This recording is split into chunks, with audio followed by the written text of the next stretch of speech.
Assalamualaikum warahmatullahi wabarakatuh. Saya Lutfi Ramadan akan membahas tentang pertemuan 6 teori dan konsep penganggaran sektor publik.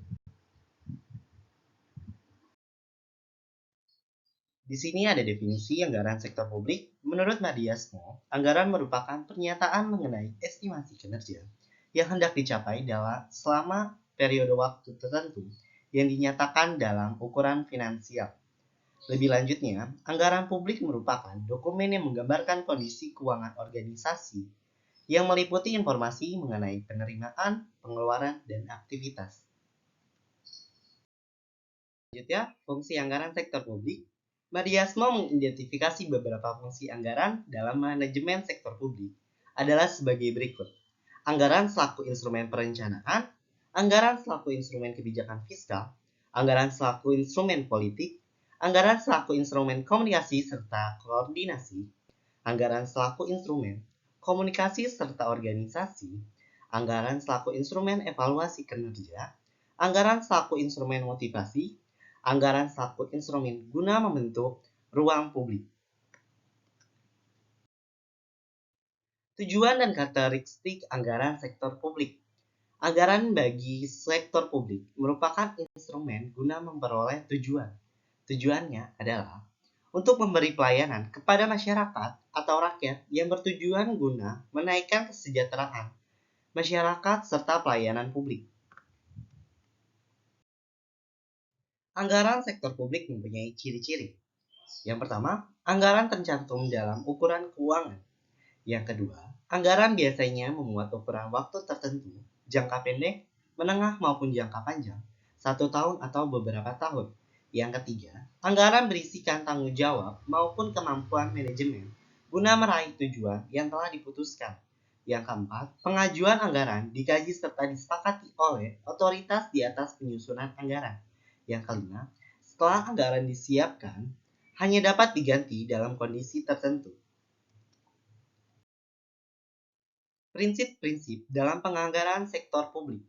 Yang pertama, di otoritas bagi legislatif, teliti atau komprehensif, integritas anggaran, non-discretionary appropriation, periodik, akurat, jelas, dan transparan.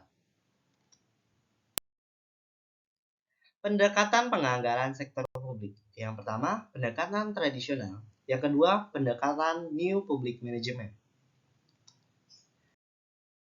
Pendekatan tradisional, pendekatan yang banyak dimanfaatkan di negara perkembangan, adalah anggaran tradisional. Terdapat karakteristik pendekatan tradisional, yaitu cara penyusunan anggaran berdasarkan pendekatan incrementalisme, cenderung sentralis, bersifat spesifikasi tahunan, struktur dan susunan anggaran yang bersifat line item, menggunakan prinsip-prinsip anggaran bruto. Pendekatan New Public Management. Manajemen publik baru berpusat pada manajemen sektor publik yang mengarah pada kinerja bukan atas kebijakan. Karakteristiknya yaitu komparatif dan menyeluruh, komprehensif serta lintas sektoral, jalan diambilnya langkah yang rasional, bersifat jangka panjang, tujuan yang jelas serta ringkas poin-poin penting, analisis benefit, atau termasuk opportunity cost dan juga total cost. Dipandu oleh input, output, serta hasil, bukan hanya sekedar input. Terdapat pengontrolan kinerja. Pengembangan teori penganggaran sektor publik. Menurut Gibran dan Sekwan, teori penganggaran sejauh ini belum lengkap karena teori yang ada hanya menyediakan jawaban-jawaban parsial terhadap pertanyaan bagaimana dan kapan penganggaran publik dilaksanakan, dan belum menjawab secara cukup pertanyaan mengapa pemerintah menyusun anggaran dengan cara yang mereka lakukan. Terdapat dua metode penganggaran. Satu, metode penganggaran kinerja. Dua, kemudian disusul dengan adanya kebijakan metode penganggaran program. Dalam konteks pemerintah di Indonesia, penganggaran berbasis kinerja dijadikan teori dan konsep penganggaran yang digunakan. Penganggaran dan Standar Pelayanan Minimal atau SPM. Tujuan anggaran ialah guna membangun menyediakan layanan dasar yang membantu pada pembentukan kesejahteraan publik. SPM adalah salah satu wujud dokumentasi teknisi penyelenggaraan pelayanan dasar yang menggambarkan beberapa kegiatan wajib yang dilakukan oleh pemerintah. Di konteks pemerintah daerah, perencanaan tercapainya SPM tertuang dalam Rencana Pembangunan Jangka Menengah Daerah serta Rencana Strategi Satuan Kerja Perangkat Daerah.